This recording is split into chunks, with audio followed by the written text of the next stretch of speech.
රුපියල් 4000කට මේ tool set එක වටිනවද? අපි බලමු මේ ටූල් සෙට් එකේ තියෙන ටූල් මොනවද කියලා. අපි මුලින්ම එහෙනම් මේ සයිඩ් එකෙන් පටන් ගමු. ප්ලාස්ටික් ක්ලිප් රිමූව් කරන ටූල් එකක් ඇවිල්ලා තියෙනවා. මේ දෙකම මෙටල්. හොඳ ක්වොලිටි එකකින් මේක ඇවිල්ලා තියෙනවා. ඊළඟට ඇවිල්ලා තියෙනවා හුක් සෙට් එකක්. මේකේ හුක්ස් ಜಾති 4ක් තියෙනවා. මේක නම් මම ආසම කිට් එකක්. මේකෙන් අපිට ඕරින් එහෙම කලව ගන්න පුළුවන්. ඔයිල් සීල් එකෙන් පන්නනවා නම් මේක ඔක්ක දාලා ඇදලා ගන්න පුළුවන්. ඒක ගොඩක් ලේසි වැඩේට. මේක හොඳ ක්වොලිටි එකකින් ඇවිල්ලා තියෙනවා. ඊළඟට ඇවිල්ලා තියෙනවා හොඳ ප්ලයි එකක්. මේක නම් ඇත්තටම අපිට ගොඩක් වැදගත් වෙනවා මේ ඩෝ අපොස්ටින් එහෙම ගලවද්දී ගාන්ඩ් ඩෝ අපොස්ටින් එක අතුලට දාලා එහෙම අද්ද ගමන් ගාන්ට මේ ක්ලිප් ටික කඩාගෙන නැතුව අපිට ගලව ගන්න පුළුවන්. ඇත්තටම හොඳ ටූල් එකක්. ඊට පස්සේ අපිට ඇවිල්ලා තියෙනවා රේඩියෝ, කාර්, ටීවී එහෙම ගලව ගන්න පුළුවන් විදිහේ ටූල්ස්. යාලි තුනකින් ඇවිල්ලා තියෙනවා මේ ටූල්. මේක නම් අපේ වැඩ ගොඩක් ලේසි කරන ටූල් එකක්.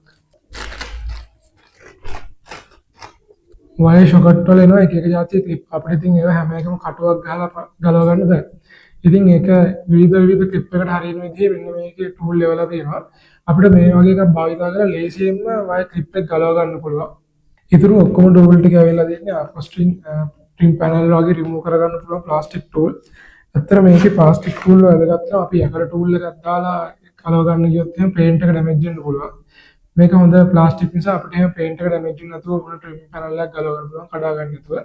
ප්ලාස්ටික් කිව්වට බය වෙන්න එපා. මේක හොඳ හાર્ඩ් කැඩෙන්නේ නැහැ හැම ලේසියෙන්. වාහනවල ඉන්ටීරියර් වැඩවලට ඇත්තට මේ ටූල් සෙට් එක ගොඩක් හොඳයි. ඔයගොල්ලෝ දන්නවා සමහරක් වෙලාවට ඉන්ටීරියර් පැනල් එහෙම ගලවන්න ගියාම කඩලා යනවා. ඒකෝට ඉතින් ලොකු වියදමක් දරන්න ඕනේ. ඉතින් මේ වගේ ප්ලාස්ටික් ටූල් සෙට් එකක් පාවිච්චි කරලා අපිට ලේසියෙන් මේ වගේ වැඩක් කරගන්න පුළුවන්. ඉතින් රුපියල් 4000කට මේ ටූල් සෙට් එක ඇත්තටම පාඩු නෑ. හොඳ වටින ටූල් සෙට් එකක්. බලන්න රෙකමන්ඩ් කරන්න පුළුවන්. හොඳ heavy ගතියින් තියෙන මේ ටූල් කිට් එක. මේක තමයි NW Auto Lab channel එකෙන් තියෙන පළවෙනි ටූල් රිවිව් එක. ඉස්සරහට තව අලුත් ටූල් රිවිව් වීඩියෝ ගේන්න බලන් ඉන්නවා. ඔයගොල්ලෝ දැන් මේ channel එක subscribe කරලා තියාගන්න. මොකක් හරි ටූල් එකක රිවිව් එකක් ඕන නම් අනිවාර්යෙන් පහල comment section එකේ දාන්න. තවත් අලුත් වීඩියෝ එකකින් ළඟදීම හමු.